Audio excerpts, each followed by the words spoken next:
Bonjour Gilles Perret, Bonjour.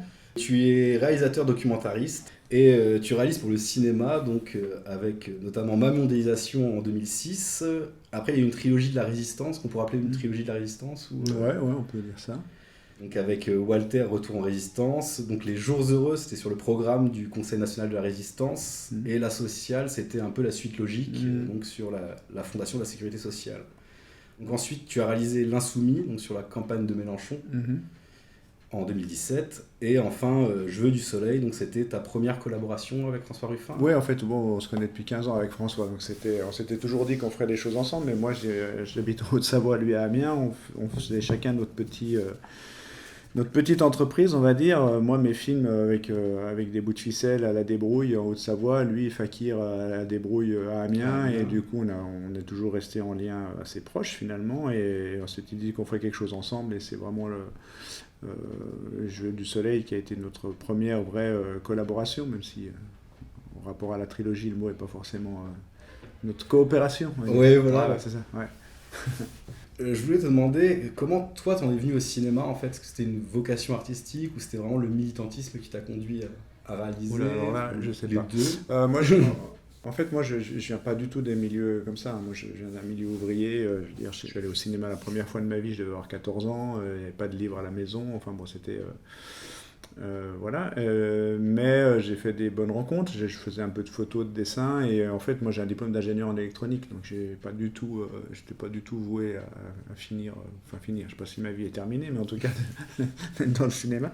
Mais c'est en étant objecteur de conscience, à l'époque où les garçons devaient faire l'armée, on avait le droit de refuser de porter les armes. Et on était considéré comme objecteur de conscience. Et on faisait, au lieu de faire 1 an, on faisait 2 ans dans une association reconnue d'utilité publique ou dans une collectivité locale. Et moi, j'ai fait dans une télé locale, en fait. Et c'est comme ça que j'ai pris la caméra et que j'ai commencé à faire un peu d'actualité, mais je ne savais pas ce que c'était vraiment que le cinéma, je ne savais pas ce que c'était que le documentaire. Et en fait, j'ai fait mon premier documentaire alors que j'étais caméraman d'actualité, caméraman et monteur.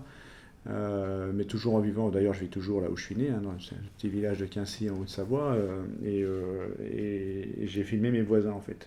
Le premier film s'appelait Trois frères pour une vie et qui a été primé dans pas mal de festivals, mais sans vraiment savoir ce que c'était qu'un documentaire. J'avais juste plus envie de faire d'actualité, de raconter la même chose que les autres, et en plus de façon souvent caricaturale, ou en tout cas en suivant l'air du temps.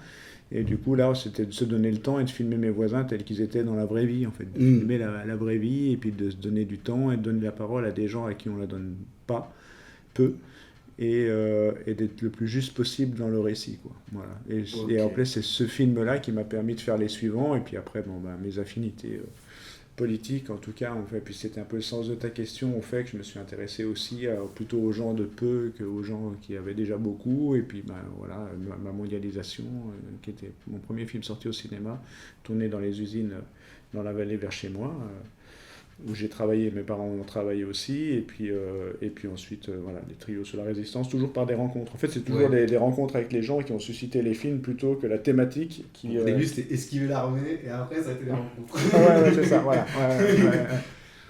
Et ouais, tu n'as pas de carte de presse en fait? Non, jamais. Non, vraiment, en fait, il y a vraiment pour toi une distinction vraiment entre le documentariste et le journaliste. Bah ouais, mais ça, j'en ai pris conscience assez tardivement, puisque j'ai travaillé un peu comme caméraman d'actualité, et j'ai vu ce que c'était de l'intérieur que de fabriquer un journal télévisé, et c'est encore plus vrai aujourd'hui, qu'il y a un journal qui est préfabriqué dans les rédactions parisiennes, et à qui on envoie des petits soldats sur le terrain. Enfin, j'emploie pas le mot soldat par rapport au bouquin de François Ruffin, les soldats du journalisme, mais voilà, à qui on demande, on construit déjà le journal télévisé, on demande aux journalistes sur le terrain de rapporter ce qu'on attend d'eux. Et donc du coup, il y a un moment donné, et surtout les images racontent pas grand-chose et servent souvent d'illustration.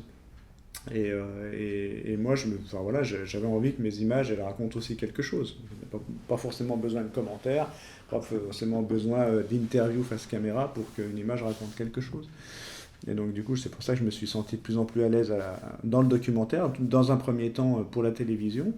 Puis finalement, la télévision a voulu de moins en moins de moi, et moi j'ai voulu de moins en moins d'eux. C'était de plus en plus compliqué. Du coup, il y a eu un glissement qui s'est fait assez naturellement vers le cinéma, où là, on a, en termes de format, en termes de forme, Et en termes de propos, on n'a pas de contraintes, quasiment pas. Et donc du coup, je me sens aujourd'hui très heureux et très à l'aise au cinéma et pas à la télévision et pas ailleurs non plus.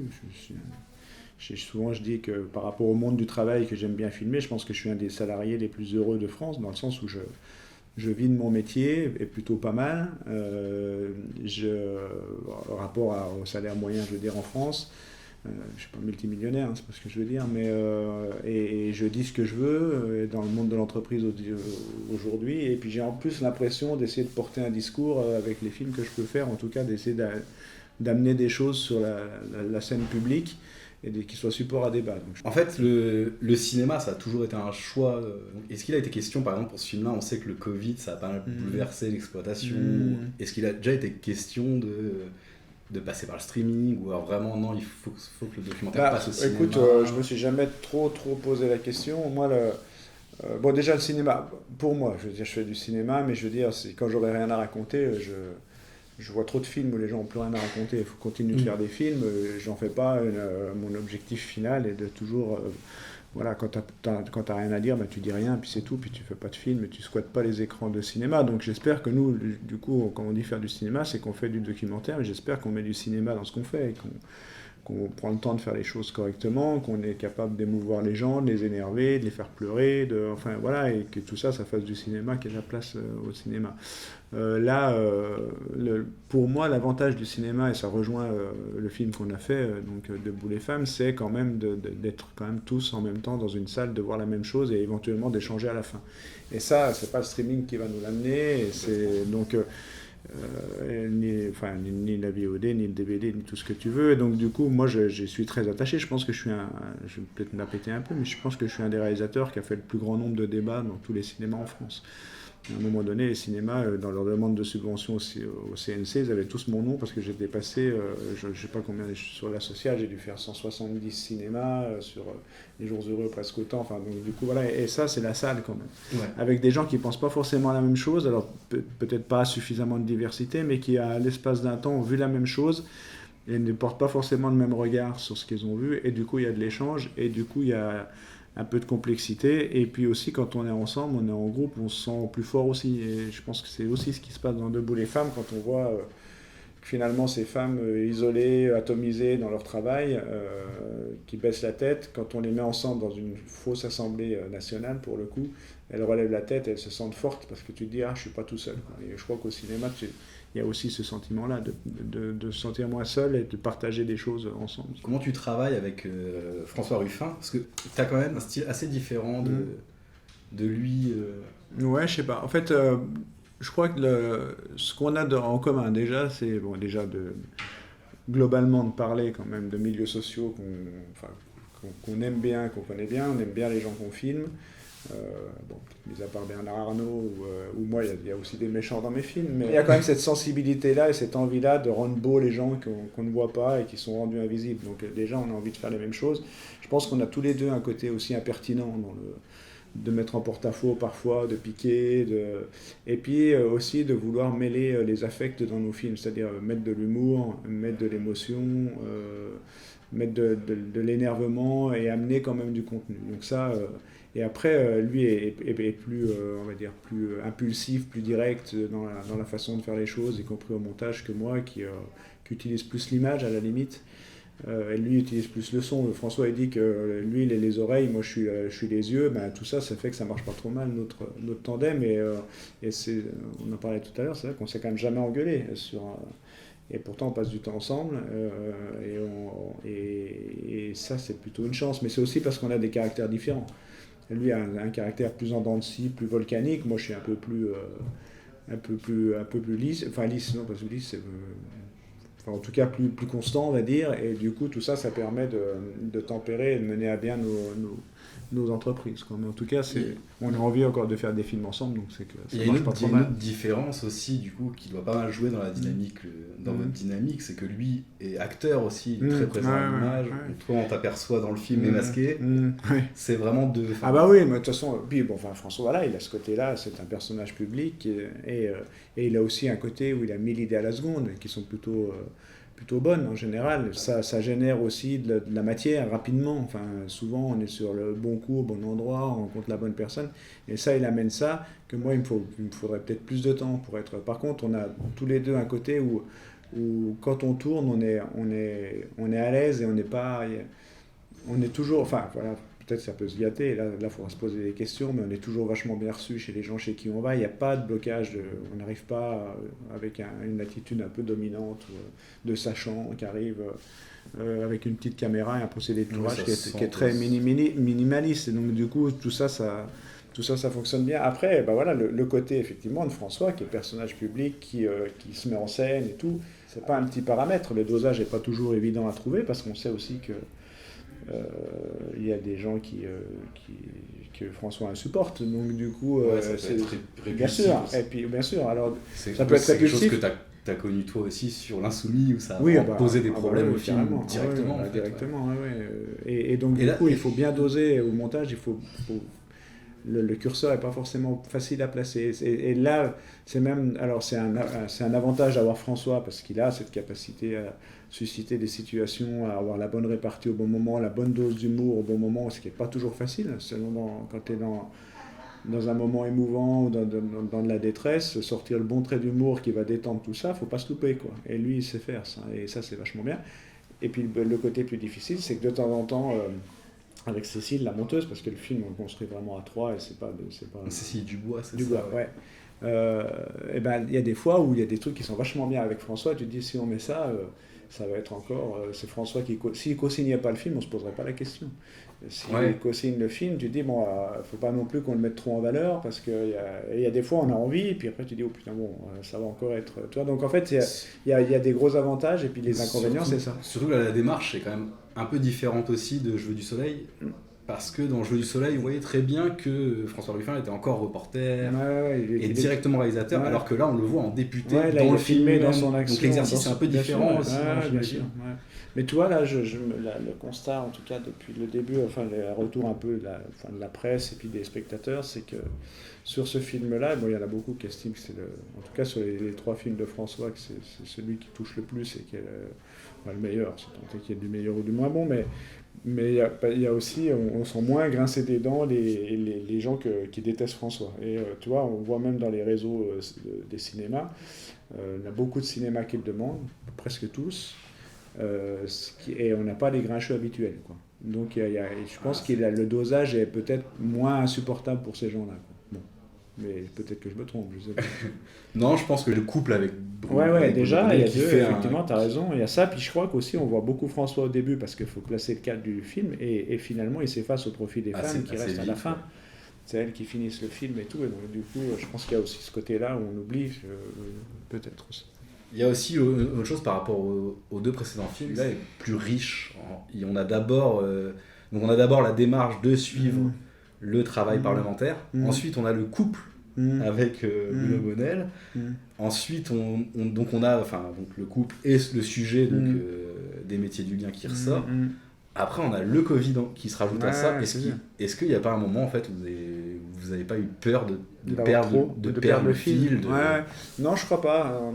À un moment donné, on a eu peur de perdre un peu Bruno Bonnell, enfin de le perdre. En tout cas, de se dire, au début, il était très... excuse-moi, je dévie un peu de ta question, mais il disait, non, mais moi, je vais aller interpeller le ministre Truc, la présidente de la commission là, et puis vous allez voir, on va avoir des choses. Et puis c'était un peu engagé devant la caméra, puis plus le temps passait, plus il s'est rendu compte qu'en fait, ses interlocuteurs, ils n'en avaient rien à foutre, quoi. Et donc, du coup, à un moment donné, il s'est dit, merde, je me suis embarqué dans ce film, et finalement, on va voir que, en fait, je peux rien, quoi. Et je suis dans une boutique où, de toute façon, ils sont complètement imperméables à ces questions-là, et donc du coup, moi j'avais peur de le perdre, et puis finalement le temps a fait que Bruno est revenu avec nous et qu'on a pu continuer le film comme on voulait. Enfin, il est même jamais parti, mais en tout cas c'était un peu inquiétant.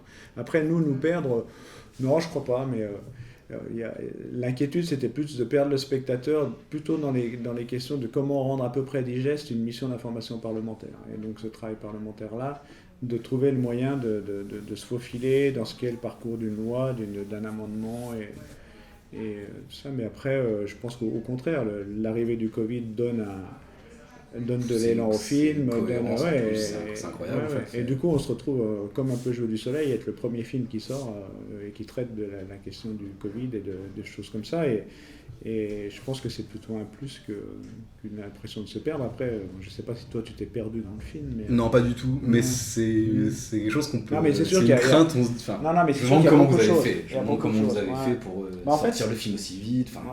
Il était prêt. On devait le sortir en mars à l'origine. Mais on a freiné à cause du Covid, justement. Et est-ce qu'il a été question, en fait, de mettre, du coup, le combat des femmes de chambre de l'hôtel Ibis, de lier ça au film, parce que c'est quelque chose qui s'est passé, qui est très très proche. En fait, François Vial est à titre de député sur ce truc-là. Nous, moi je suis par la presse, mais d'une manière générale, dans nos films, on met assez peu de discours militants, quasiment pas d'étiquette et pas de sachant. Quasiment pas. Ça ne veut pas dire qu'on ne lit pas ce que Cynthia Fleury peut écrire, je sais pas, Dominique Bourg, enfin tous ceux qui se sont exprimés sur la question du lien, de l'humanité, etc. Et là, d'aller tout d'un coup sur une lutte, je pense que, peut-être que je me trompe, hein. Déjà il faut arriver à rentrer ça avec un peu au chausse-pied pour pas que ça fasse trop téléphoner, et on risquait la parole de groupe, la parole syndicale, la parole étiquetée. Et je suis pas sûr que dans un film comme ça ait sa place, ou en tout cas que ça dénature pas le film, et qu'en plus, si on veut raisonner en termes d'efficacité politique, pour le coup, on perde pas de l'efficacité politique, et parce que moi, toi, mes films précédents, c'est assez rare que je mette les étiquettes politiques ou syndicales sur les gens. Et je pense que quand tu as quelqu'un qui a interviewé avec une étiquette CGT sur la tête, il y a une partie des spectateurs qui ferment les écoutilles et qui disent c'est le militant de la CGT, on sait ce qu'il va nous dire, on l'écoute pas. Si tu lui enlèves le casque et l'étiquette syndicale, tu écoutes un homme, une femme, une personne, et du coup, avec ses problèmes, son humanité, et du coup, tu es quand même beaucoup plus touché. Et donc, c'est pour ça que et c'est pas du tout pour négliger le combat de ces femmes, au contraire, mais en termes de cinéma, et en tout cas dans ce film-là, je crois pas que ça aurait été un service à rendre. Mais si ça se trouve, on y serait allé, on aurait rencontré quelqu'un de formidable, et qu'on serait sorti des schémas du discours tout fait, et ça aurait été peut-être vachement bien. En l'occurrence, on n'en avait pas besoin. On avait déjà beaucoup de matière. Avec Debout les femmes, vous montrez ce qui est sûrement le meilleur exemple d'union nationale qui est eu avec le couple Ruffin-Bonnel. Ensuite, vous rendez hommage vraiment aux héroïnes de la nation qui sont peu représentées au cinéma. Il y a en plus une vraie action politique, concrète pour le coup. Et vous finissez même par faire entrer la société civile dans l'hémicycle. Au final, en fait, c'est vous qui suivez le plus les directives présidentielles. C'est ça, nous, c'est démocratie participative, tout ça. Non, en fait, je crois au contraire. Oui, en tout cas, de faire rentrer... C'était assez marrant, en fait. Non, mais de faire rentrer le peuple... Que c'est vous qui faites ce qui correspond le plus à ce qui a été dit au moment de la crise du Covid. Le film, il est aussi pour rappeler ce que les promesses évidemment non tenues, et c'est aussi l'avantage du cinéma, c'est de graver dans le marbre ces moments-là. Les discours de Macron à l'époque, notre pays tout entier repose sur des hommes et des femmes que nos économies reconnaissent si mal. Et donc c'est un gros intérêt. Après, moi, le truc de l'union nationale, moi, je n'y crois pas une minute, parce qu'en fait, la conclusion, le regard politique qu'on peut poser là-dessus, c'est que effectivement, là, il y a une union de deux députés qui sont sur des partis opposés, mais globalement, on voit avec quel mépris tout a été rejeté, et ça montre que tu ne peux pas compter sur la bonne conscience des individus pour changer la société. C'est quand il y a un mouvement de masse, c'est quand il y a des décisions politiques qui votent des lois, et ces lois s'appliquent à tout le monde, et c'est là que tu changes le monde. Parce que s'il faut attendre que tout le monde soit touché à titre personnel par une personne âgée dépendante ou par un enfant handicapé pour se préoccuper de la question des AVS, c'est encore pas gagné l'affaire, tu vois. Et donc du coup, le film il montre aussi ça. Alors pour le coup, c'est une union nationale certes, mais François n'est pas là, on peut le dire plus facilement. Il y en a quand même un qui bosse, qui connaît quand même qui est depuis 15 ans dans ces sujets-là, et il y en a un quand même qui effectivement rentre par son histoire personnelle, mais n'est pas au point sur la question, et qui sincèrement s'est impliqué dans le truc, mais qui s'est rendu compte que dans la boutique dans laquelle il est, en fait, on l'a pris pour un imbécile, on ne l'a pas du tout écouté. Donc, ouais, est-ce que vous pensez qu'il va changer sur les quelques mois qui restent C'est compliqué. Moi, souvent, on a des débats dans les salles. Moi, je ne doute pas de sa sincérité et de son engagement personnel sur ces questions-là, parce qu'il a été touché. C'est pas ça. C'est qu'à un moment donné, c'est aussi le cas des députés marcheurs. Tu peux avoir des ressentis et des valeurs qui te sont propres, mais par contre, ils sont capables de voter la pire saleté de Macron le lendemain à l'Assemblée nationale, qui va contribuer aussi à la précarité des gens sur qui ils se sont apitoyés la veille. Et ça, c'est quand même, c'est aussi un grand mystère de la politique d'une manière générale. Et puis aussi de la discipline de ces députés qui sont globalement assez incultes politiquement et qui acceptent docilement de lever la main ou de la baisser selon ce que Macron décide. Et c'est aussi, dans ce film-là, ça montre aussi dans quel pays on est, où finalement il n'y a quand même aujourd'hui qu'une seule personne qui décide, entourée de 4-5 personnes, et que l'Assemblée nationale ne sert absolument à rien, puisqu'elle fait juste qu'entériner ce que Macron a décidé. Donc c'est vrai que en termes de représentation démocratique, c'est pas glorieux, quoi. Merci beaucoup. Fini ? Bon, merci à toi.